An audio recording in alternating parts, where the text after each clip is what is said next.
Que música, que letra, tem tudo a ver com a mensagem de hoje. Tu somente és Deus. Mas essa parte é difícil de cantar, hein? Sendo meus dias bons ou maus, tu continuas sendo Deus. Mas a parte boa é, tu comigo estás. Ele está conosco através das águas verdejantes, dos pastos verdejantes, das águas tranquilas, mas está conosco também no vale da sombra da morte. E algumas pessoas aqui na igreja hoje estão passando pelo vale. A gente costuma fazer momento de intercessão depois da mensagem. Vamos fazer agora? Vamos fazer agora. Fecha seus olhos, abaixa sua cabeça. E aqueles que estão passando por um vale e querem uma oração da igreja e querem apresentar isso a Deus solenemente agora nesse culto, tirando e lançando essa ansiedade diante do Senhor para poder não se preocupar com ela durante a mensagem. Levanta a sua mão onde você estiver, ou fique em pé onde você estiver, e nós vamos orar. Deus abençoe várias pessoas, vamos orar. Querido e amado Deus, muitos de nós estamos tranquilos por causa da tua graça, por causa da tua providência bondosa em nossas vidas. Estamos passando por dias bons e às vezes esquecemos, Pai, que temos irmãos e irmãs passando por vales, passando por dias maus. E agora nós vemos esses irmãos e irmãs em pé, Senhor, visitantes em pé, pedindo o seu socorro, pedindo a sua ajuda, a sua graça. E nós, Pai, como tua família, em nome de Jesus Cristo, solenemente, clamamos por eles. O Senhor sabe o que está acontecendo, o Senhor sabe o que eles estão passando, e o Senhor, e só o Senhor, tem a melhor solução, o melhor meio de escape, a melhor saída. Só o Senhor talvez tem talvez um milagre que será necessário, e o Senhor o tem. E nós clamamos por esse milagre, nós clamamos que o Senhor, por favor, seja com cada um deles, e ajude-os agora, Senhor, a se fortalecer no teu espírito, na tua verdade, através da pregação dessa palavra. Que, Senhor, essa ansiedade realmente seja lançada pela fé agora, diante do teu trono de graça, crendo que o Senhor cuida de nós, e o Senhor cuidará de nós. O Senhor estará fazendo alguma coisa a nosso favor, e por isso nós podemos estar tranquilos agora, através dessa mensagem. Em nome de Jesus, assim pedimos e te agradecemos. Amém? Amém. Vamos a Êxodo capítulo 20. Os 10 absolutos de Deus para nossa liberdade e para o amor. Os 10 absolutos de Deus para a liberdade e o amor. Hoje pela manhã eu fiz uma devocional em cima dos 10 mandamentos. Hoje nós vamos continuar nossos estudos. Nós começamos domingo passado no primeiro mandamento. Hoje vamos para o segundo mandamento. Leiamos, Êxodo 20, versículos de 1 a 6. Versículos de 1 a 6. Êxodo 20, de 1 a 6. Então falou Deus todas estas palavras, dizendo: Eu sou o Senhor teu Deus, que te tirei da terra do Egito, da casa da servidão. Não terás outros deuses diante de mim. Primeiro mandamento. Segundo, não farás para ti imagem de escultura, nem alguma semelhança do que há em cima nos céus, nem embaixo da terra, nem nas águas debaixo da terra. Não te encurvarás a elas, nem as servirás. É interessante, parênteses, é interessante que Deus sabe que a tendência do ser humano, que não quer nada com ele, não é o ateísmo. O ateísmo é um disfarce. O ser humano, quando não quer nada com Deus, ele não parte para o ateísmo, mesmo que às vezes ele fala que ele é ateu, mas na verdade ele parte para a idolatria. Ele vai adorar algum outro Deus. Às vezes é ele mesmo, às vezes é um filósofo, às vezes é uma organização. Interessante, Deus sabe que a tendência dos homens não é o ateísmo. Deus não acredita no ateu. Está isso em Romanos capítulo 1. Deus não acredita que o ateu é verdadeiro quando ele fala que ele é ateu. Não existe gente à toa, ateu. Deus não acredita no ateu. O ateu mesmo, ele está mentindo para ele mesmo. Ele não é ateu, ele adora alguma coisa.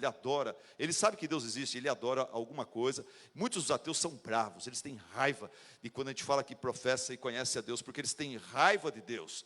Eles sabem que Deus existe, eles têm raiva dele. Eu não tenho raiva de Papai Noel, eu não tenho raiva de Saci Pererê, eu sei que não existe. Mas a pessoa que tem raiva, é ateu e tem raiva de quem crê, é porque ele sabe que Deus existe. Mas vamos lá, vamos continuar, versículo 5. Não te encurvarás a elas, nem as servirás, porque eu, o Senhor teu Deus, sou Deus ciumento, sou Deus zeloso, que visito a iniquidade dos pais nos filhos, até a terceira e quarta geração daqueles que me odeiam. E faço misericórdia a milhares dos que me amam, e aos que guardam os meus mandamentos. Até aí.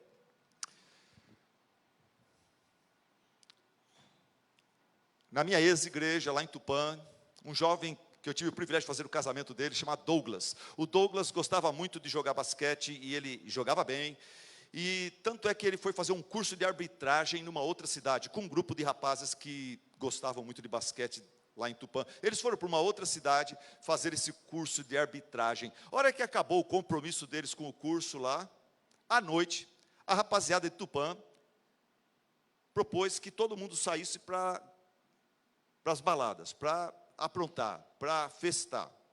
E o Douglas, ele falou, não, eu não vou, eu não acho legal, eu não vou fazer isso não, eu vou fazer outra coisa.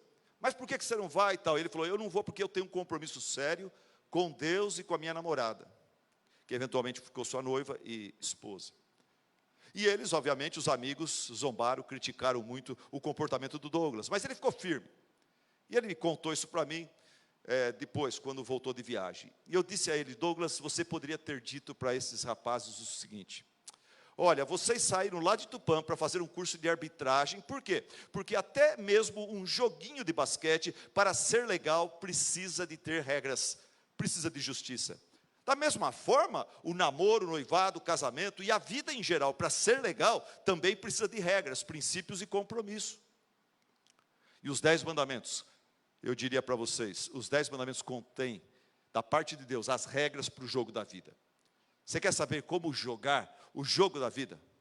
Deus coloca as regras nos 10 mandamentos. Quem aqui, nesta noite, que está nos assistindo pela internet, quem aqui deseja uma vida feliz, organizada, significativa, realizadora e agradável aos olhos de Deus, pela graça de Deus e para a glória de Deus, pratique os 10 mandamentos. Pratique os 10 mandamentos. E é muito importante essa frase, não é chavão não. Pela graça de Deus, quer dizer, com a ajuda de Deus, em Cristo, com a ajuda do Redentor, do Salvador Jesus Cristo, com a ajuda do Espírito Santo, pratique os 10 mandamentos, para a glória de Deus. Pratique não só de forma externa, mas de forma de coração, como Jesus praticou os 10 mandamentos. Quem aqui quer uma vida infeliz, bagunçada, sem sentido, perigosa, frustrante e inviável, esqueça os 10 mandamentos e viva como Campinas, a maioria das pessoas vive aqui. Vai para a balada, apronta, curte tudo e todas, e esquece os 10 mandamentos.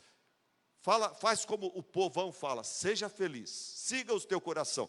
E você vai chegar num beco sem saída, mais cedo ou mais tarde. No começo dá tudo, parece que dá tudo certo, no começo você se vira, você é jovem, você tem dinheiro, você tem amigos, você tem influência, e você vai alavancando as coisas, mas chega uma hora que você termina num beco sem saída. Os 10 mandamentos, eles contêm a lei moral de Deus. Veja que quando eu falo da lei de Deus, os 10 absolutos para liberar, eu não estou falando sobre a lei cerimonial, não estou falando sobre a lei cívica dada por Deus para Israel, eu estou falando sobre a lei moral que Deus deu para toda a humanidade, não só para Israel, para toda a humanidade. A lei que Jesus cumpriu, a lei que já era verdade no tempo de Adão e de Eva. Ali Deus, nos 10 mandamentos, no Monte Sinai, Ele apenas redigiu essas leis, mas elas já estavam escritas no coração do ser humano. Por isso que os antropólogos falam, até um índio, que nunca viu Bíblia, ele sabe que é errado roubar a esposa do outro, ele sabe que é errado roubar a flecha, a caça do outro.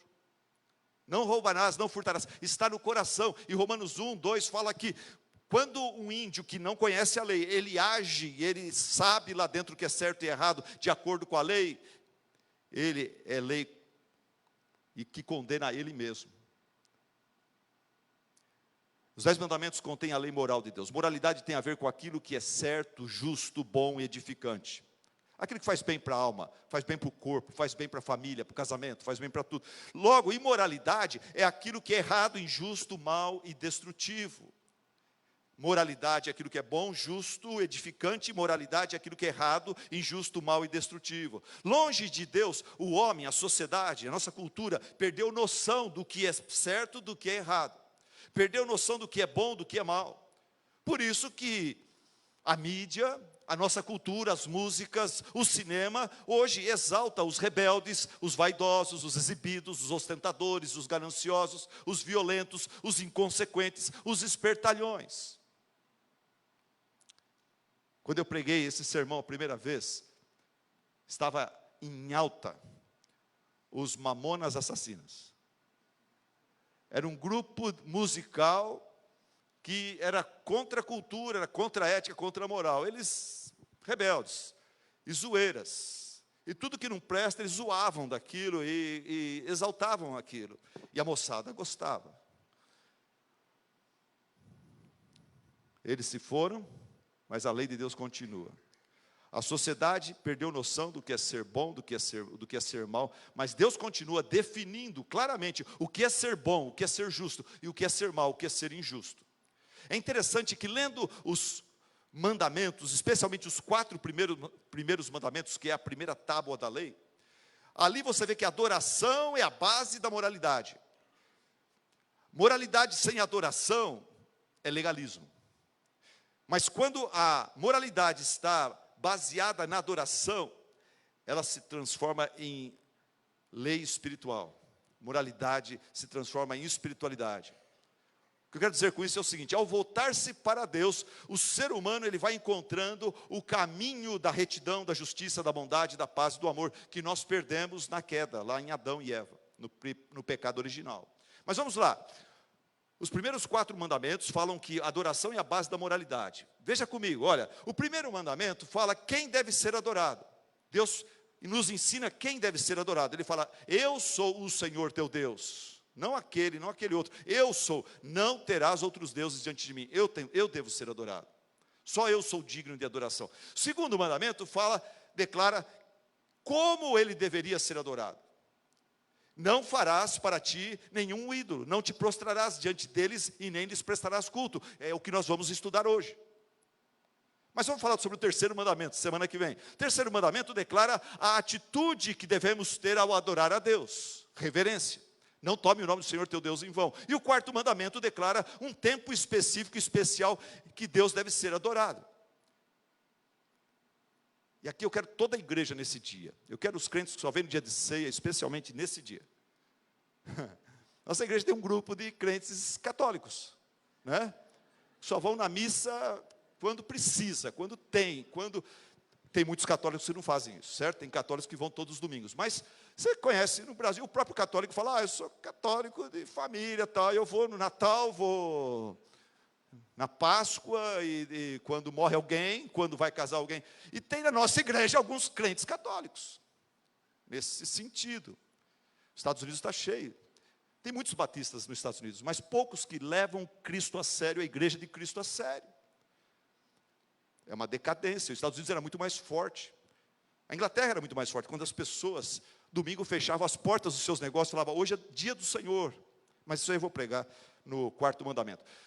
Um tempo específico, especial, que Deus deve ser adorado. Eu vou mostrar para você que fala que esse negócio de ter que ir na igreja todo domingo é legalismo. Eu vou mostrar para você que se você tem certeza disso, então você está dizendo que Jesus era legalista. E eu vou mostrar isso para você na Bíblia. Ok. A adoração é base da moralidade, justiça, bondade, paz e amor. Por isso que o salmista, ele fala: feliz é a nação cujo Deus é o Senhor. Se Deus é o Senhor, e se eu quero seguir as leis de Deus, em primeiro lugar, antes das leis dos homens, eu vou ser abençoado, vou ser feliz. Mas hoje eu estou notando que tem bastante gente com sono, então de vez em quando, você vai me ajudar, tá bom? Aqueles que estão ligados, vamos lá. Se o irmão está meio que sonolento, você bate a palma bem perto do ouvido dele, tá bom? Sim, ajuda mais. Vamos lá. Nós vamos falar hoje sobre o lado negativo do mandamento e o lado positivo do mandamento. Vamos para o lado negativo em primeiro lugar. Não farás. Começa com uma negação, um imperativo proibitivo, né? Não farás para ti nenhum ídolo, nenhuma imagem de qualquer coisa no céu, na terra ou nas águas debaixo da terra. Não te prostrarás diante desses ídolos, dessas imagens, nem lhes prestarás culto, porque eu, o Senhor, o teu Deus, sou Deus zeloso, ciumento, castigo os filhos pelos pecados de seus pais, até terceira e quarta geração daqueles que me desprezam. Mas trato com bondade até 1000 gerações aos que me amam e obedecem aos meus mandamentos. Ok, através desse mandamento, Deus ele revela como ele quer e deve ser adorado. Através desse mandamento, Deus não, no primeiro mandamento ele fala, olha, você vai me adorar, somente a mim.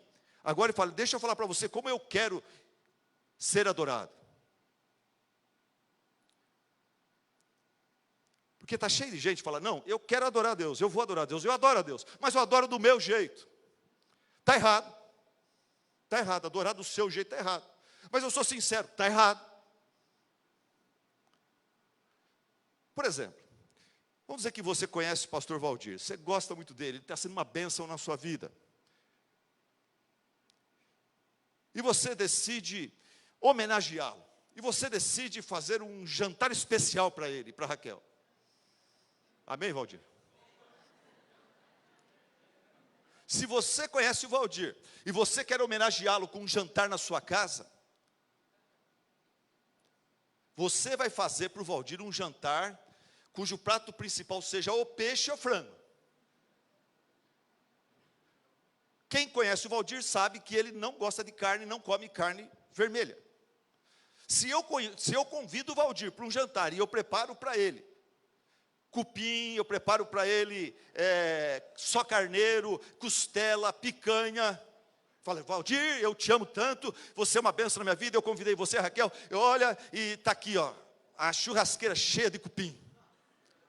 Se eu faço isso sabendo que o Valdir não gosta de carne vermelha, só gosta de frango e peixe, eu vou estar declarando para ele, Valdir, eu estou zombando de você, eu sou egoísta, eu não te amo. Eu estou desprezando, eu estou zombando de você. Esse jantar aqui é uma piada para você. Ao adorar a Deus é a mesma coisa. Uma vez Deus colocou no meu caminho um amigo, que foi com a minha cara, eu gostava dele também, mas eu queria incluir ele na igreja, com os homens da igreja. E ele queria sempre me tirar do grupo da igreja para fazer alguma coisa fora da igreja. E eu tive uma época que sábado de manhã, jogar bola com os homens da igreja era um negócio assim, muito gostoso, que eu curtia muito. E esse amigo vivia insistindo, ele ganhou um pouquinho de grana, e ele comprou um barco. E ele insistia, ele chegava para mim depois do culto, falou, pastor, sábado que vem, só o senhor e a Vange, hein? Não fala para ninguém, não quero um monte de gente lá, só o senhor e a Vange. Eu passo na sua casa, pode ficar tranquilo que eu já comprei a carne, nós vamos passear de barco na lagoa. Eu não quero ficar sozinho com esse irmão. Por mais legal que ele seja, se ele falasse, eu vou levar todo mundo lá, vamos fazer um churrasco com os homens da igreja, daí legal. Mas eu me isolar dos meus queridos e amados irmãos, da minha santa bolinha, santo futebolzinho, para ficar com esse irmão no barco dele, oh, que barco bacana, legal, hein, parabéns, que bacana. Não tem graça nenhuma. E ele achava que assim ele estava demonstrando amor por mim. Na verdade, chegou um dia que eu falei, irmão, eu não gosto de barco. Acha um outro irmão que gosta de barco, de ficar sozinho lá no meio. Vai, mas eu não curto isso. Eu curto a comunhão, eu gosto do povão. Mas tem gente que quer adorar a Deus assim. Deus, eu sou muito bom em dança e eu não vou na igreja não, mas eu vou fazer um culto de dança no quintal da minha casa. E eu faço isso de coração. Através desse mandamento, Deus nos proíbe. É claro, eu vou falar aqui o óbvio para você. Deus proíbe, através desse mandamento, a fabricação de ídolos, estátuas e obras de arte para fins de culto, para fins litúrgicos, para fins religiosos. Deus proíbe, ele fala, não farás para ti. Tem aquela piada, quando tinha aquele carrinho da Volkswagen, né? Para ti, né? O pessoal fala, esse carro não é de Deus. Porque Deus falou, não farás para ti.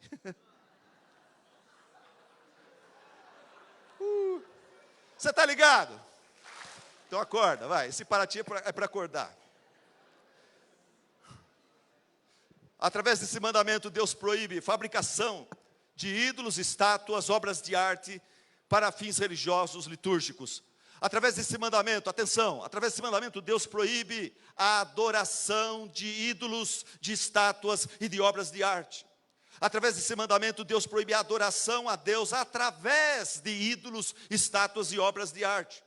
Veja que ele proíbe a fabricação, ele proíbe a adoração dessas obras de arte, e ele proíbe a adoração a ele através. Tem gente que faz a estátua de Cristo e fala, isso aqui é para ajudar. A gente não adora a estátua, a gente usa a estátua para nos ajudar a motivar na fé e adorar o Cristo verdadeiro. E ele fala, não faça isso, não faça isso.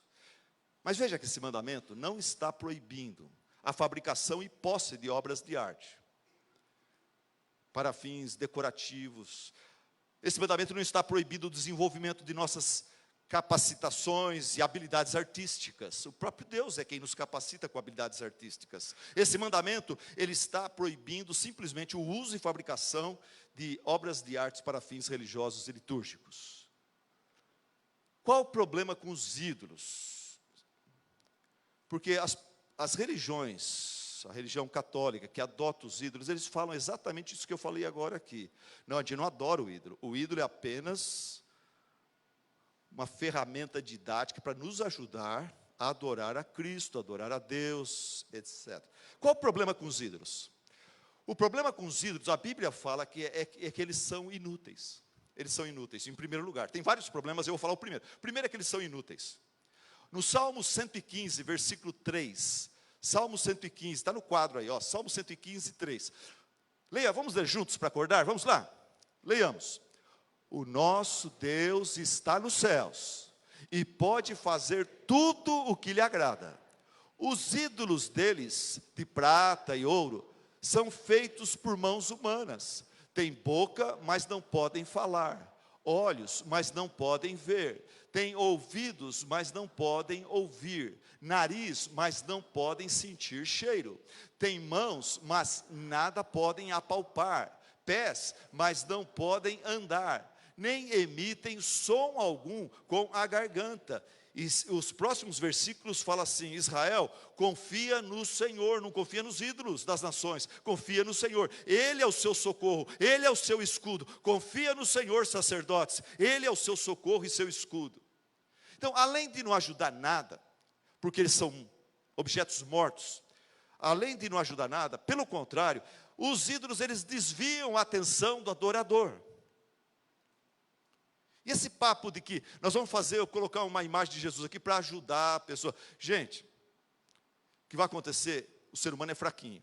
Daqui a pouco vai ter uma irmãzinha, um irmãozinho que vai chegar aqui, vai tocar na imagem de Jesus e vai começar a achar que daquela imagem está emanando poder. Uma irmã, semana passada, da nossa igreja, ela falou que lá em Santos, um padre começou meio que se converter. Ele começou meio que a descobrir que esse negócio de a adoração de imagens, esculturas dentro da igreja está errado. Muita idolatria na igreja dele. Sabe o que ele fez? Ele reformou toda a igreja e ele deixou poucas imagens. E ele colocou elas bem alto. Colocou alto de um jeito que as pessoas não podiam ficar tocando. Sabe o que as beatas faziam? Elas começaram a vir de guarda-chuva na igreja. E o padre dava canja, virava o rosto, elas com o guarda-chuva tocavam no pé da imagem. Para através do guarda-chuva pegar alguma vibração positiva, algum poder. Além de não ajudar em nada, pelo contrário, elas desviam a nossa atenção do Senhor. Segundo motivo, porque as imagens, Deus proíbe as imagens. Deus proíbe esse culto a Ele através da instrumentalidade de obras de arte, imagens, esculturas. Por quê? Porque Ele decidiu, e Ele é soberano, Ele decide o que Ele quer. Ele decidiu se revelar para nós, homens, pela palavra e não por meio de obras de arte. Jesus não veio ao mundo fabricando obras de arte, fazendo teatro e fazendo isso e aquilo para mostrar Deus Pai para nós. Jesus veio pregando a palavra. Em Deuteronômio, no capítulo 4, versículo 15 e 16, Moisés fala assim: no dia em que o Senhor lhes falou no meio do fogo em Horebe, quando ele estava entregando as tábuas da lei, vocês não viram Deus de forma alguma. Vocês não viram ali, quando Deus se manifestou ali, vocês não viram forma alguma. Portanto, tenham muito cuidado, para que não se corrompam, fazendo para si um ídolo, uma imagem de alguma coisa, de alguma forma, forma semelhante a homem ou mulher. Qual a diferença entre a palavra e a escultura, a imagem, a estátua? A palavra, a verdade, a palavra de Deus, a Bíblia, quando ela é lida ou pregada, ela apela primariamente para a mente do adorador. Já o ídolo, a imagem, apela primariamente para os sensos do adorador, permitindo que ele veja, que ele toque, que ele cheire, que ele beije, que ele abrace, que ele carregue, até para sua casa. Mas Deus, Ele não quer ser adorado de forma sensual, sensorial. Ele quer ser adorado de forma espiritual e racional. Lembra lá em João capítulo 4, versículo 21, a mulher samaritana e Jesus? Jesus falou, mulher, ela perguntou, onde que eu devo adorar, aqui ou em Jerusalém? Jesus falou, creia em mim, acredita em mim, mulher, está chegando a hora, e de fato já chegou, em que os verdadeiros adoradores adorarão o Pai em espírito e em verdade. São estes os adoradores que o Pai procura. E lá em Romanos 12, 1, Deus pede de nós um culto racional e não emocional. A gente quer no culto sentir, Deus quer que a gente pense. E que a gente reavalie os nossos valores, princípios, ações, atitudes. E mude e conforme os nossos valores, atitudes e ações, a nossa mente, a mente de Cristo. Porque aquilo que você pensa, você vai sentir, você vai desejar, você vai viver de acordo. Então, um culto que mexe com a razão, altera nossas emoções, nossas atitudes e ações após o culto. Não adianta você sentir um monte de coisa aqui e voltar para casa caído no mesmo pecado. Outro motivo porque Deus proíbe, e outra resposta à pergunta, qual o problema com imagens? Será que é tão sério assim? Qual o problema com imagens? Então, a primeira resposta é, eles são inúteis. A segunda resposta é que Deus decidiu se revelar a nós, não através de imagens, esculturas, mas através da palavra, por meio da palavra. Em terceira resposta é essa daqui. Os ídolos e imagens transmitem uma ideia equivocada, pagã e pobre acerca da glória de Deus. Os ídolos e imagens transmitem uma ideia equivocada e pobre da glória de Deus. Por exemplo, para pensar. Eu fiquei pensando sobre minha experiência. Acho que muitos aqui vão dizer amém. Eu cresci dentro da igreja, conhecendo a Cristo pela palavra. Palavra pregada. Palavra ensinada na escola bíblica dominical, palavra pregada nos cultos pelo meu pai.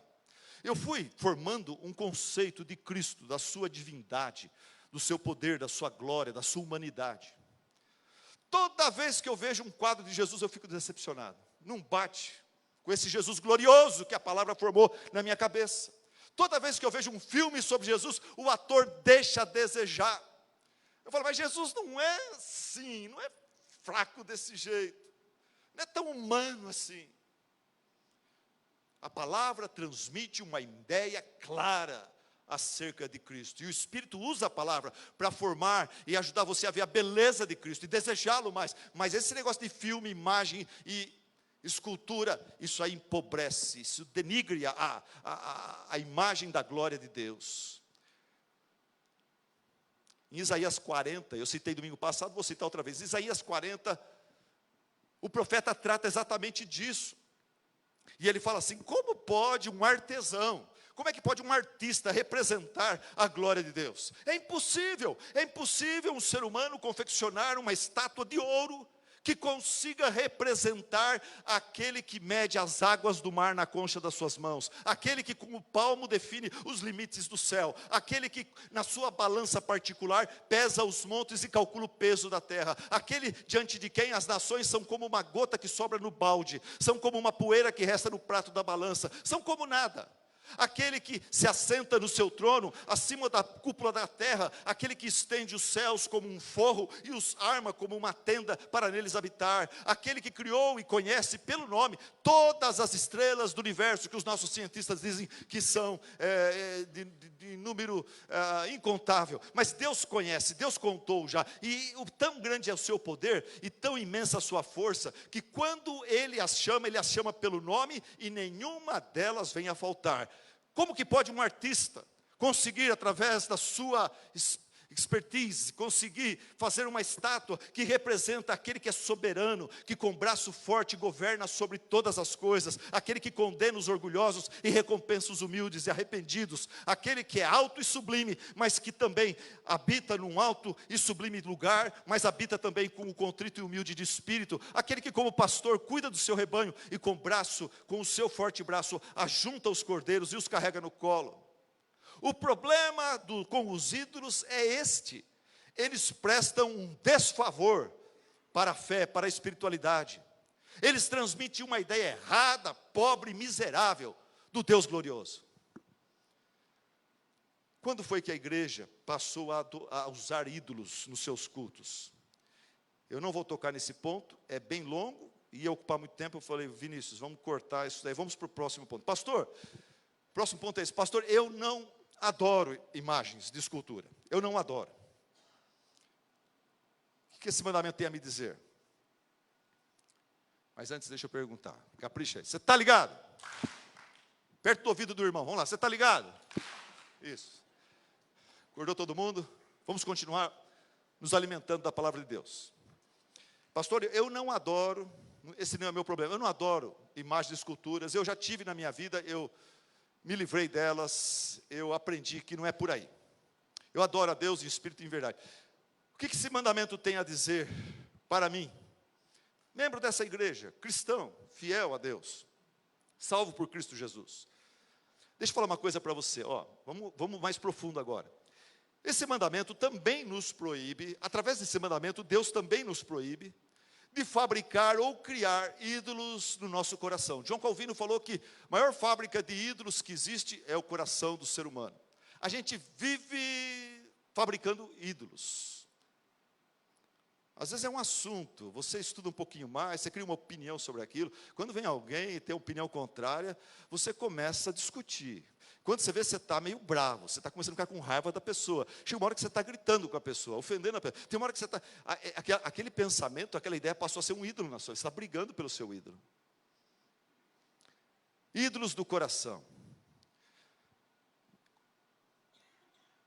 Através desse mandamento, Deus proíbe, por exemplo, a você atribuir honra ou poder espiritual, não a Cristo, não a Deus, não ao Espírito Santo, mas a uma coisa, um objeto, que você acha que emana poder dali. Pé de coelho, cristal, uma pedra de cristal, uma pirâmide, um elefante, não sei de que jeito lá, um crucifixo, um sal grosso. Mas crente não faz isso. Esse negócio de sal grosso, crucifixo, crente não faz isso. Mas que tal aquela Bíblia antiga, que o seu pai usou para pregar o Evangelho pelo interior de São Paulo?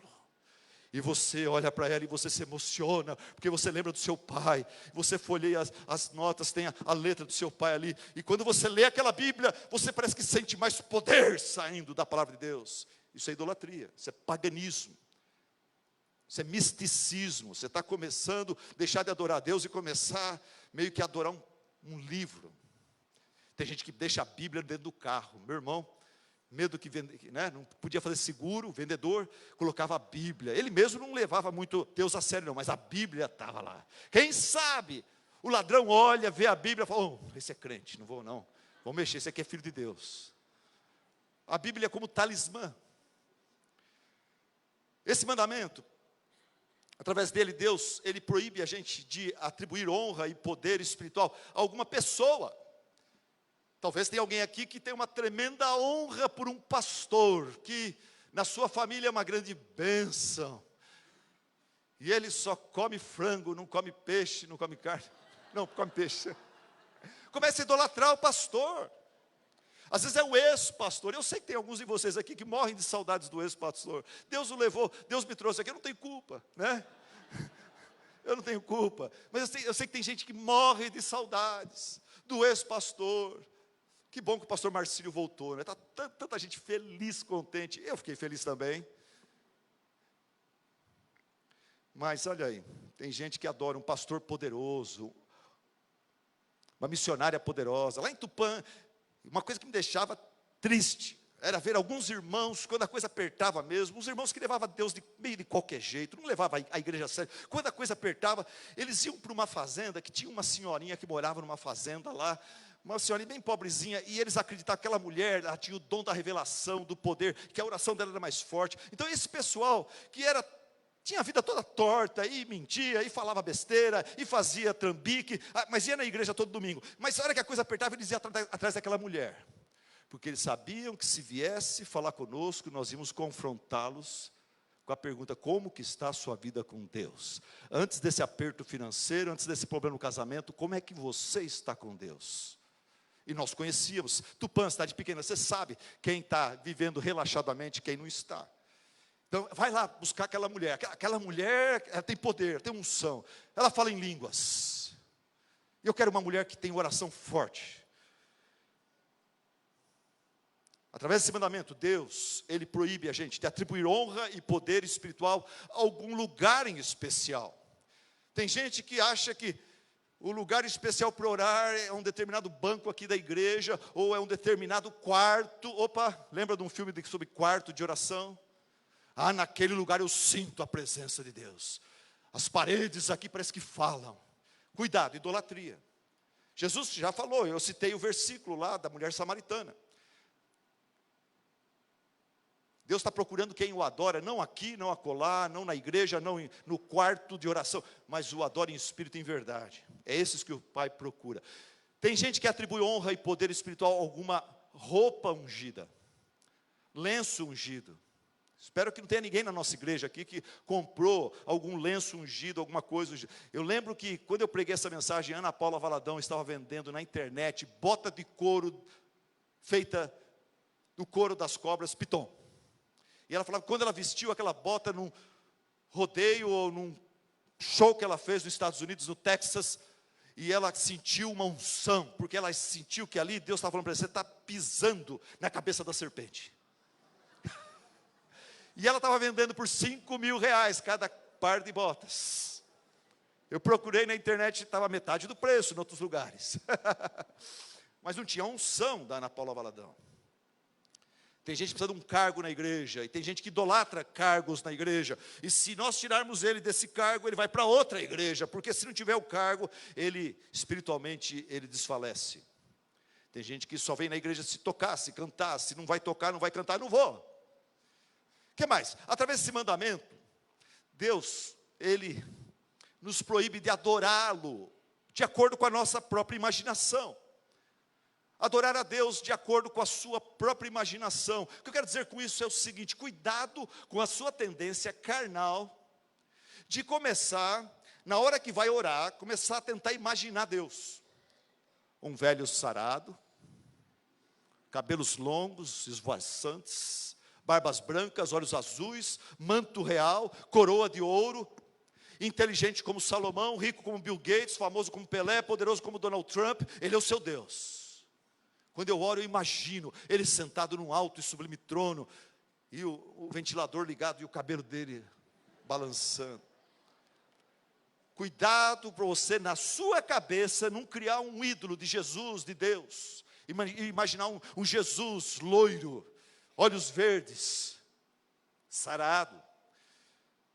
Por quê? Cuidado com isso, porque a nossa imaginação humana, ela é limitada, e ela tem essa tendência terrível de igualar Deus, a pessoa de Deus, a seres humanos que nós admiramos. Tem gente que começa a ver o pai, que ele tanto admira como a figura de Deus. Cuidado. Seu pai, por melhor que ele seja, ele não chega aos pés de Deus. Deus é muito, muito, muito mais fiel, muito mais sábio, infinitamente. Então, cuidado você não começar a olhar para certo pastor, pastora, isso e aquilo, e começar a ver Deus nessas pessoas. Um pastor também disse, e vai cair nesse ponto aqui: adorar a Deus de acordo com a nossa imaginação. Um pastor batista, famoso, igreja grande. está a 100 e poucos quilômetros de nós aqui. Ele falou assim, na internet, está lá: o meu Deus é o Deus do amor. O meu Deus é o Deus do amor. Ele não vai mandar ninguém para o inferno. Igreja Batista. O homem é uma sumidade. O homem fala, eu gostaria de falar tem metade da capacidade de retórica que ele tem. Mas talvez é bom que eu não tenha, porque a gente começa a ter muita retórica, você começa a saber trabalhar ideias, e filosofar, e fazer a cabeça das pessoas, você começa até a sair da Bíblia. Começa a ler outros autores. É o que eu acho que aconteceu com esse querido e amado colega. O meu Deus é o Deus de amor, jamais condenaria alguém ao inferno. Gente, a Bíblia é clara, o nosso Deus, Ele é Deus de amor, mas Ele é fogo consumidor também. Olha o texto, o próprio Deus falando aqui nesse texto, Ele fala: olha, eu abençoo até 1000 gerações aqueles que temem o meu nome e obedecem os meus mandamentos, mas eu também peso minha mão sobre aquele ser humano que é desobediente, que me despreza, que quebra as minhas leis. Uma mãe que, por exemplo, se afasta de Deus, se torna alcoólatra, ela vai prejudicar seu marido, vai prejudicar seus filhos, vai prejudicar seus netos, vai até a terceira, quarta geração. A desgraça de uma pessoa que cai em pecado. O pecado tem consequências sociais e sociáveis. O que mais? Deus, através desse mandamento, Ele está dizendo para mim e para você assim: não creia no Deus da sua imaginação, creia no Deus da Bíblia. Leia mais sua Bíblia e pense, imagine menos as coisas de Deus. Para de ficar filosofando as coisas de Deus. Vai na palavra, e pela palavra forma e formata seus conceitos sobre Deus. Através desse mandamento, Deus proíbe a gente de adorar a Deus do nosso jeito, do jeito que a gente gosta, do jeito que a gente acha que é o melhor. Adorar a Deus do nosso jeito, da maneira que achamos melhor, em vez da maneira estabelecida por Ele. Lembra-se, logo nas primeiras páginas da Bíblia, Adão e Eva têm um filho, depois tem outro filho, esses dois filhos crescem, eles escutam pelos seus pais aquilo que aconteceu, e como Deus quer ser adorado, e eles começam a adorar a Deus. E Abel oferece uma oferta das primeiras crias do seu rebanho, e ele estava conformado com o jeito prescrito por Deus. Essa oferta, essa primeira cria do seu rebanho, apontava para Jesus Cristo, o Cordeiro de Deus que tira o pecado do mundo, a promessa da vida do Cordeiro. Caim, por outro lado, ele trouxe uma oferta do fruto da terra, que apontava para a terra, a natureza, a criação. E Deus rejeitou o culto de Caim, falou: não quero esse culto não me agrada. Caim, arrependa-se, siga o exemplo do seu irmão, faça como ele, preste um culto a mim de acordo com aquilo que eu prescrevi, e eu vou te aceitar, e nós vamos se dar muito bem, e o seu culto será aceito também. Mas Caim não quis.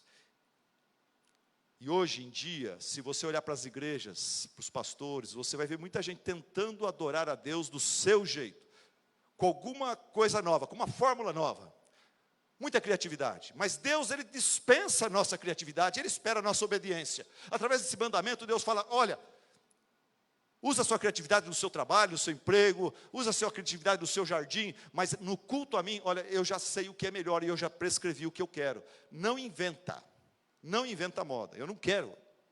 Em Romanos 12, 1-3, Deus pede um culto racional. Mas a igreja pós-moderna, ela quer prestar a Deus um culto emocional, sensorial. As pessoas vêm para a igreja que eles querem sentir calafrios, eles querem sentir emoção. Querem muita música, muita novidade, muito testemunho, muita compartilhação, muito pouco ensino bíblico, pregações bem curtinhas, pouco conteúdo teológico e pregações e mensagens motivacionais, antropocêntricas. Mensagens que falam sobre os nossos problemas do dia a dia. Como fazer isso, como fazer aquilo, como resolver isso, como resolver aquilo. E os americanos são craques nisso. E os brasileiros já aprenderam com os americanos já há anos. How to. Como ser feliz, como ter um casamento abençoado, como criar filhos. E fica nesse negócio. E não prega Cristo, não prega o Evangelho, não prega mensagens teocêntricas, que glorificam a Deus.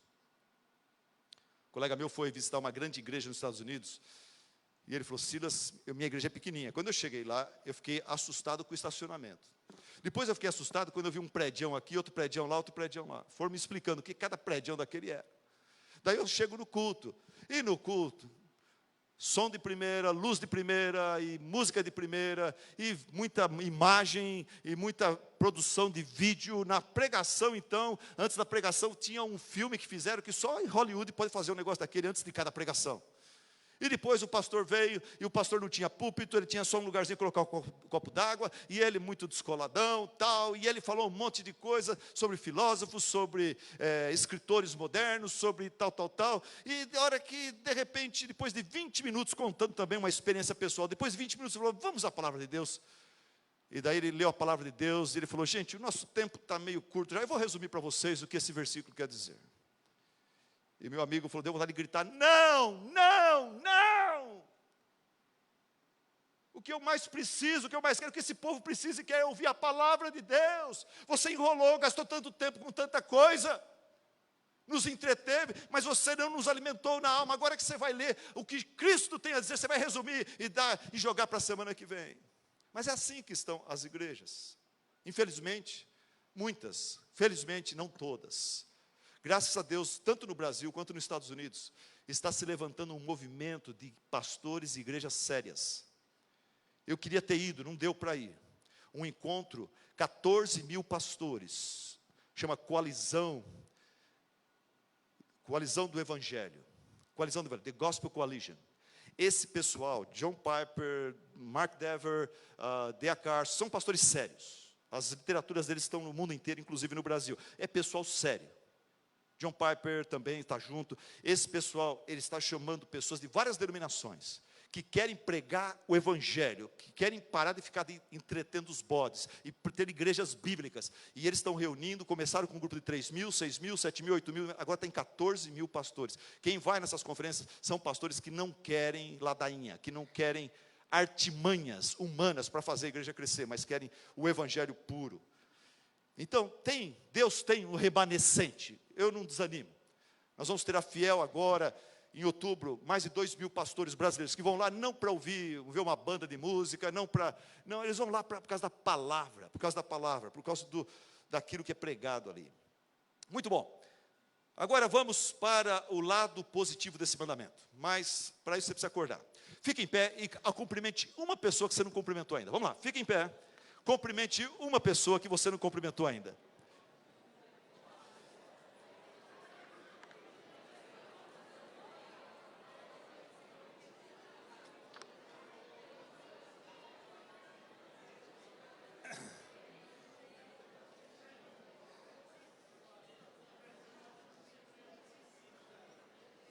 Ok, já deu para cumprimentar 10.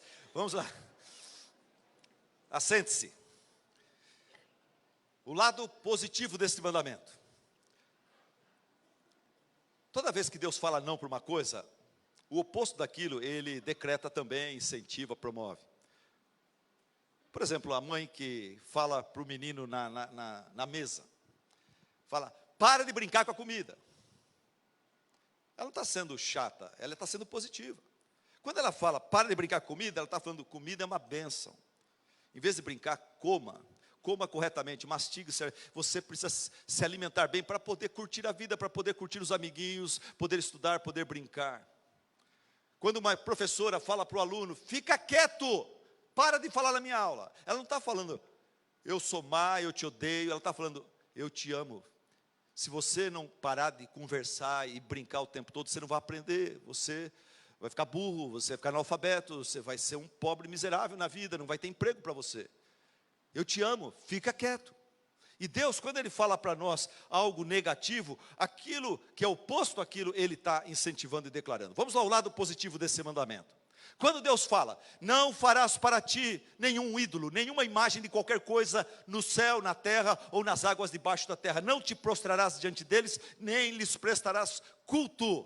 Positivamente, Ele está dizendo o seguinte, Ele está falando, eu desejo e aceito a sua adoração, eu sou teu Deus. Positivamente Deus, através dessa proibição, Ele está falando, irmão, amigo, filho, adore o único e verdadeiro Deus. Não adore deuses falsos, não adore ídolos, não adore pessoas, não adore organizações que vão te deixar na mão, que vão te frustrar. Não adore um marido, um filho, um neto, uma namorada. Adore o verdadeiro Deus. Eu aceito a sua adoração, eu sou o teu Deus. Adore o único e verdadeiro Deus, o Deus comunicativo, que se revela através da sua criação, através da nossa consciência, profecias, providência, através da história, através da palavra escrita, através da palavra viva que é Jesus. Adore o único e verdadeiro Deus, o Deus único e pessoal, incomparável em sua majestade, glória e poder. Adore o Deus presente e atuante, que age, liberta, realiza, intervém, abençoa os humildes, mas julga os orgulhosos e insubmissos. O Deus bom e amoroso, que é longânimo e por demais benigno, que não nos trata conforme os nossos pecados e nem nos retribui conforme as nossas iniquidades. O Deus que através da morte e ressurreição do seu Filho amado, afasta para longe de nós as nossas transgressões, que como um pai tem compaixão dos seus filhos, assim o Senhor tem compaixão dos que o temem, pois Ele sabe que nós somos formados, que nós somos formados, e lembra-se de que somos fracos, somos como pó. Adore o verdadeiro Deus, adore o único e verdadeiro Deus. Através desse mandamento, Deus está falando assim para nós: venha a mim, não só no dia da tristeza, no dia do problema, no dia mau, mas venha a mim todos os dias, vamos andar juntos. Eu quero ser o seu Deus, eu quero que você seja o meu filho. Venha direto para mim, venha a mim e venha direto para mim. Não gaste tempo com ídolos, com intermediários. Esses ídolos intermediários, esses falsos deuses, eles não exigem exclusividade de você como eu exijo. Mas por que eles não exigem exclusividade de você como eu exijo? Eles não exigem porque eles são falsos, eles são inúteis. Eu exijo exclusividade de você porque eu sou digno, eu sou o único e verdadeiro Deus. Eu tenho moral para exigir dignidade e exclusividade de você. É como se Deus estivesse dizendo para nós assim: olha, o marido que não exige exclusividade da sua esposa, ele não ama a sua esposa. O marido que não tem ciúmes da sua esposa, ele não ama a sua esposa. O patrão que não exige exclusividade do seu funcionário, ele não tem um verdadeiro interesse por aquele funcionário. Ele quer mais é que esse funcionário arranje outro emprego e vá embora. Mas eu te amo. Eu tenho interesse profundo por você. Não terás outros deuses diante de mim, não farás para ti imagens de escultura, elas vão te distrair de um relacionamento profundo e gostoso comigo. O que mais? Através desse mandamento, Deus está dizendo positivamente o seguinte: adore e cultue a mim, o seu Deus, do meu jeito, do jeito de Deus. Adore e cultue a Deus do jeito de Deus, da maneira estabelecida por Ele na Bíblia. Por exemplo, a Bíblia fala nós adorarmos a Deus através da oração, chegarmos até Ele através da oração, chegarmos a Deus através de testemunhos, de fé, gratidão e louvor a Deus, chegarmos a Deus através de música cantada e instrumental, chegar através de Deus, adorando a Ele, através de conversas edificantes, hinos, salmos e cânticos espirituais.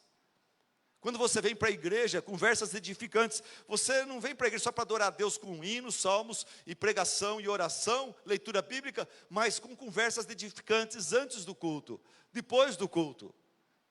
O seu culto começa no caminho para a igreja, antes de vir para a igreja. A conversa tem que ser edificante em casa, no caminho para a igreja, no estacionamento da igreja.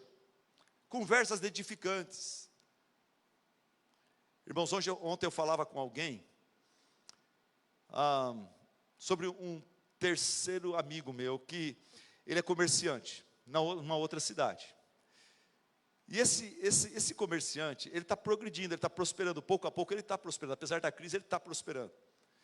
Mas ele vive reclamando do governo, ele vive reclamando da crise, ele vive reclamando dos políticos, ele vive reclamando da economia, ele vive reclamando da sua própria situação financeira, que ele trabalha demais e tal. Mas isso aí é constante, virou um vício nele, essa reclamação. E esse amigo com quem eu falava, falou: sabe, eu gosto dele. Eu falei: eu também gosto dele. Ele falou: mas sabe, às vezes eu me vejo evitando ir no comércio dele, na loja dele, porque é muito chato, é pesado. Você chega lá, a loja dele é boa, Mas ele pega, a gente é conhecido, ele pega, ô fulano, e aí, mas que coisa ruim, hein, difícil, você viu? E ele começa a reclamar, ele falou, é um peso, eu saio da loja dele assim, ó, arrastando. A conversa com esse irmão não é edificante. Eu falei, nós precisamos avisá-lo. Ele falou, como? Eu falei, vamos falar com ele. Vamos no... Ele falou, não, mas ele vai ficar bravo, ele é meio bravo, meio nervoso. Não, nós vamos numa lan house, a gente manda um torpedo anônimo para ele, uma mensagem anônima para ele, né? Eu falei, não podemos fazer isso, temos que falar com ele. Mas eu estou falando isso, que talvez você seja essa pessoa. Tem muita coisa ruim ao nosso redor, mas cuidado para você não ficar só falando de coisa ruim. Chega uma hora que as pessoas começam a ir perto de você. E não é bíblico, isso não agrada a Deus, não edifica ninguém. As conversas devem ser edificantes. Edificantes. No culto a Deus, então, oração, testemunhos de fé, gratidão, louvor a Deus, música cantada, música instrumental, conversas edificantes, hinos, salmos e cânticos. Tem gente que gosta de corinho, cânticos. Tem gente que gosta de hinos, tem gente que gosta dos salmos. A Bíblia fala, tem lugar para todo mundo. Tem lugar para os cânticos, para os hinos e para os salmos. Vocês da música, Pastor Robson, vamos mesclar bastante, hinos, cânticos e salmos. É bíblico. O que mais? Os textos bíblicos falam que nós podemos adorar a Deus através da leitura da palavra de Deus. Da leitura da palavra de Deus. Somente a leitura, a palavra de Deus ela é viva, eficaz. Às vezes a leitura de um versículo, durante o culto, já abençoa e salva alguém. Através da pregação da palavra de Deus. Através da pregação da palavra. Eu fui muito atraído a essa igreja por causa da ênfase dela na pregação da palavra de Deus. E eu gosto daquele texto de Coríntios, a irmã leu aqui no começo, ela falou, os judeus pediam milagres, os gregos querem sabedoria, filosofia do púlpito. Mas Paulo falou, não, eu não vou fazer isso, eu não sou operador de milagres, não vou ficar fazendo isso, e nem vou ficar dando filosofia e estudos profundamente teológicos e sabedoria, exibindo a minha sabedoria. Por quê? Porque agradou a Deus salvar aqueles que creem por meio da loucura da pregação. A pregação do Cristo crucificado, que é escândalo para os judeus e loucura para os gentios. O que mais? No culto tem que ter pregação, tem que ter oração, leitura bíblica. No culto tem que ter celebração, a celebração das ordenanças. Batismo, ceia do Senhor. Tem que ter, através podemos celebrar, cultuar a Deus através de culto nos lares. Não precisa ser dentro da igreja, pode ser com a sua família, você pode cultuar a Deus lá. Nós podemos fazer pequenos grupos, casas acolhedoras. Chame como você quiser, apenas vai a algum. Através de cultos públicos, culto nos lares, cultos públicos, Hebreus 10, 25, 1 Coríntios 5, 4. Depois podemos também, de acordo com a Bíblia, adorar a Deus através de contribuições e ofertas voluntárias. Muitos de vocês hoje de manhã, hoje à noite, entregaram as suas ofertas a Deus. Mas principalmente a Bíblia fala o seguinte, presta atenção. Principalmente adore e cultue a Deus através de Jesus Cristo. O texto fala, façam tudo dentro do culto a Deus, por meio de Jesus Cristo e em nome de Jesus Cristo. Ele é o nosso mediador. Hebreus 13, 15 fala, Cristo morreu para nos santificar no seu próprio sangue, portanto, igreja salva por Cristo, lavada no sangue de Cristo, por meio de Jesus, ofereçamos continuamente a Deus um sacrifício de louvor, que é fruto de lábios que confessam o seu nome. Não por meio de ídolos, por meio de Jesus. Não foram os ídolos que vieram a esse mundo e viveram uma vida perfeita. Não foram os ídolos que assumiram os nossos pecados e culpa. Não foram os ídolos que foram torturados e pregados numa cruz romana e morreram em nosso lugar. Mas Jesus Cristo fez isso e Ele ressuscitou. Ele é o Filho amado em quem Deus tem prazer. Ele é o único mediador entre Deus e os homens. Tudo que você fizer na igreja, faça em nome de Jesus, por meio de Jesus, com a ajuda dEle.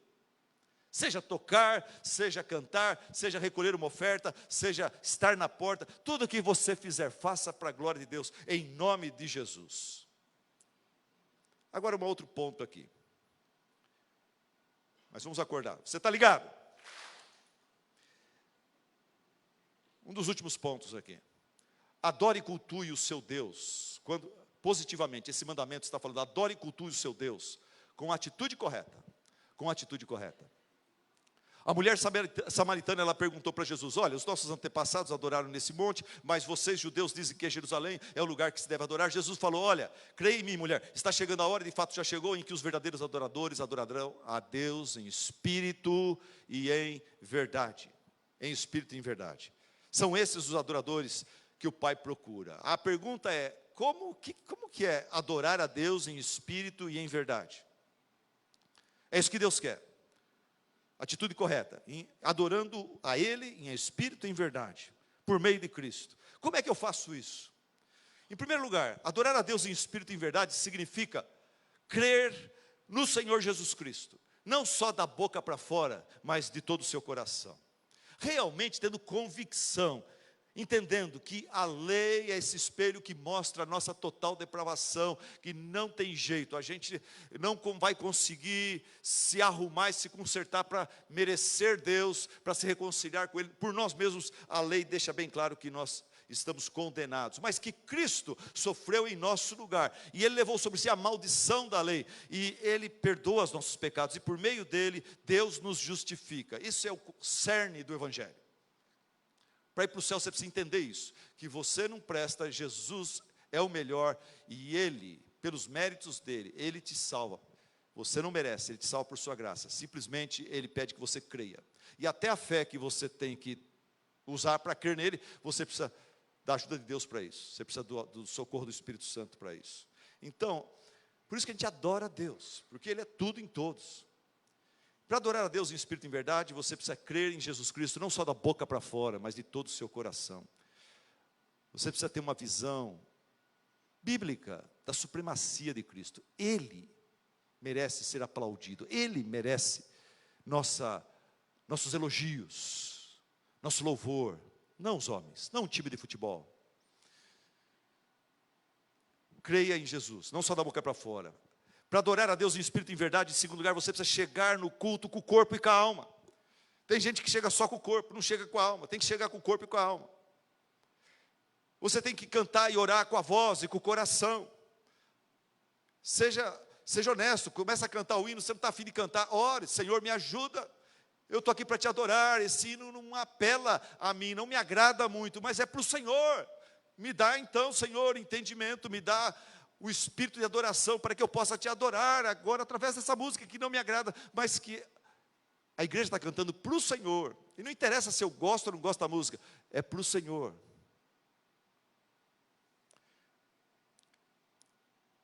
Adorar a Deus em espírito e verdade é pregar a verdade no domingo e viver a verdade na semana. É dizer amém para as verdades bíblicas aqui, mas continuar firme nessa posição lá no emprego amanhã, entre os incrédulos. Não é fácil, mas peça sabedoria a Deus, para você não se tornar um pedante, um orgulhoso espiritual, mas com amor, humildade, você professar o seu Jesus e a sua fé em Cristo, como esse amigo Douglas fez com o pessoal da basquete. Fala: eu não vou sair para pegar menina, não. Eu não vou sair para balada, não. Eu tenho um compromisso sério com Deus e com a minha namorada. Bom, acabou. Contribuindo com fidelidade, mas também com gratidão e alegria. Eu sou culpado às vezes de contribuir com dor. Vai cantando a música. Estou lá, vai fazer falta, será que, como que eu vou pagar? Tal. Daí é melhor não dar. Para dar desse jeito é melhor não dar. Ore antes: Senhor, ajude-me a entender esse emprego. O sustento desse mês vem das tuas mãos. O Senhor que me deu inteligência, o Senhor que me dá saúde, o Senhor que me dá as oportunidades. E é o Senhor quem tem me sustentado desde o dia que eu nasci. É o Senhor que vai me sustentar até o dia final. Eu não contribuo para receber mais, eu contribuo por gratidão, por amor, com alegria, para a obra do Senhor. Ok. Concluindo agora, se você ler a carta de Paulo aos Tessalonicenses, você vai ver lá que o Evangelho chegou em Tessalônica, chegou para esses pagãos, o Espírito Santo tocou seus corações, abriu seus corações para a mensagem do Evangelho de Cristo Jesus, e eles foram libertos da sua idolatria. Eles abandonaram os ídolos e se voltaram para o Deus vivo, e a fé desse pessoal ficou famosa. todo mundo comentava, a igreja em Tessalônica está bombando, tem um avivamento espiritual lá. O pessoal está quebrando ídolos, está abandonando os ídolos para adorar o Deus vivo. Eles estão com fome e sede da palavra de Deus. Os cultos lá são uma maravilha. Será que Deus trouxe você aqui hoje à noite para abrir o seu coração e você romper com algum tipo de ídolo na sua vida, uma santa, um santo, algum tipo de objeto, ou estátua, ou imagem, a quem você atribui um tremendo respeito e adoração, e você está entendendo agora que isso está errado, que você precisa de Jesus, Jesus, Jesus, Jesus vivo, Jesus santo, Jesus gracioso, que morreu na cruz por você, isso basta. E hoje talvez é o dia de você falar, a partir de hoje, assim como os tessalonicenses, aqueles crentes lá, eu vou deixar os meus ídolos e eu vou adorar o Deus vivo, junto com os irmãos em Cristo dessa igreja. Agora uma palavra para você que já abandonou os ídolos, de barro, de ouro, de metal, os crucifixos, a fé numa imagem, admiração exagerada por um santo do passado.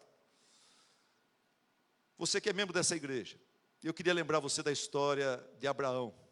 Se você lembra muito bem daquela história, você lembra que depois que Deus chamou Abraão, Abraão começou a andar com Deus e ter experiências gostosas com Deus. De Deus, Abraão recebeu muitas bênçãos, fé, saúde, esposa bonita, rebanhos diversos, servos e servas, Isaque, o filho da sua velhice.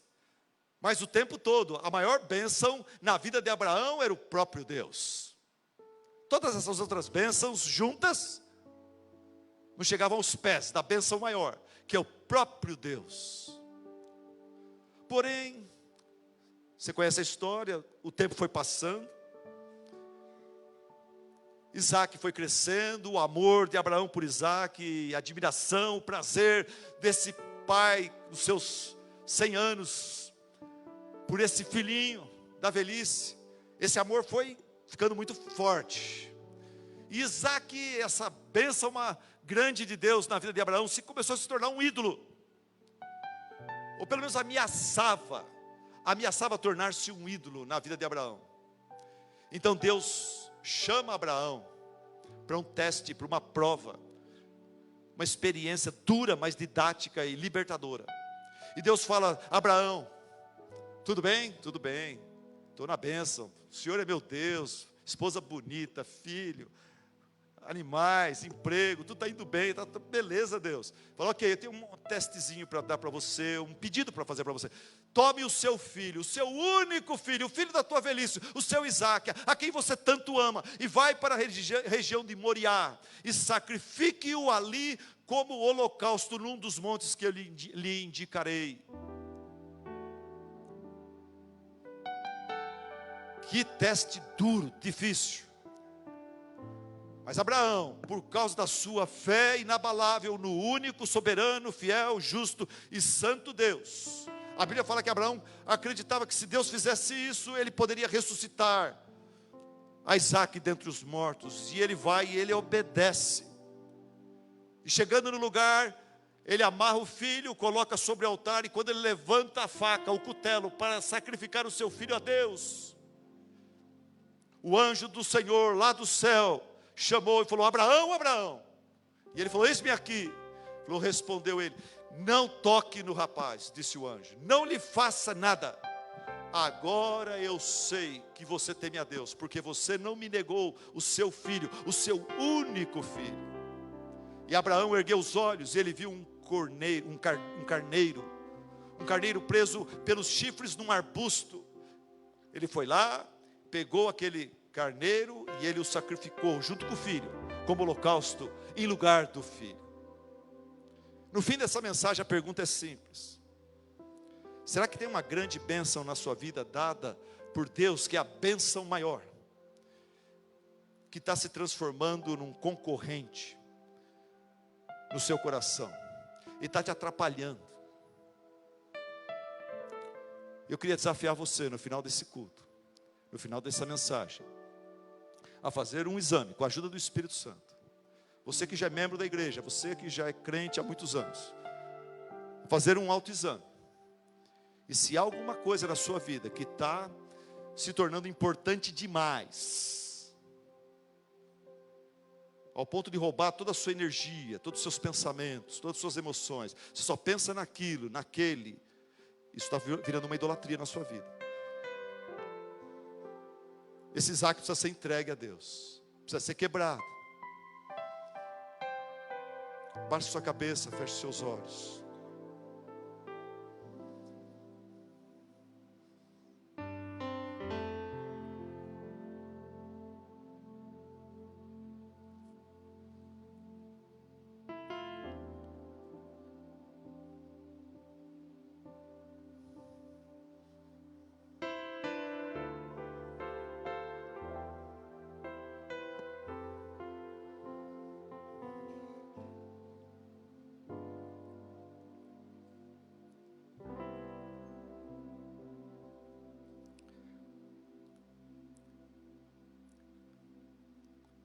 Eu vou tentar fazer uma oração em seu nome. Se você quiser, use minhas palavras como a sua oração no final desta mensagem. Querido e amado Deus, obrigado por falar ao meu coração. Obrigado por me desejar como teu filho, teu adorador. Eu sou fraco e falho, Senhor. Eu sou carnal, mundano, eu sou sensual, Senhor. Muitas vezes eu estou querendo te adorar do jeito que eu gosto, do jeito que eu curto, e não do jeito que o Senhor deseja. Me ajuda, Senhor. Me dá sabedoria, me dá a atitude certa, Senhor. Me dá, Pai, a sabedoria e resolução certa quanto a isto. Me dá, Senhor, atitude, espírito de adorador, que te adora em espírito e em verdade. E Senhor, eu quero agora, diante dessa confrontação, no final dessa mensagem, pensando em Abraão, Isaac, eu estou pensando agora, Senhor, naquilo que o Senhor sabe que está se tornando um Isaac na minha vida, Senhor, está se tornando um concorrente contigo no meu coração. Senhor, eis aqui essa bênção que está se transformando, Pai, num ídolo, ou pelo menos pode se transformar num ídolo, Pai. Eu reconheço que essa bênção veio das tuas mãos e eu te agradeço por ela. Mas eu sei, conforme o pastor falou, que o Senhor, a sua pessoa, é a minha bênção maior. E que, Pai, essa outra bênção não pode tomar o seu lugar no meu coração. Amado Pai, esta bênção preciosa que eu tanto amo não pertence a mim. O Senhor a deu, o Senhor pode tirar. Desfaz, Pai, qualquer atitude de idolatria em meu coração em relação a ela, a Ele, a isto ou aquilo. Dá-me sabedoria, Senhor, para amá-lo mais e mais, e para adorar somente a Ti, somente a Ti. Me ajuda, Senhor. Humanamente falando, até peço, Senhor, me dá sabedoria para saber colocar essa bênção no seu devido lugar. É o que eu lhe peço, oro e agradeço em nome de Jesus. Amém, amém e amém. Vamos colocar em pé.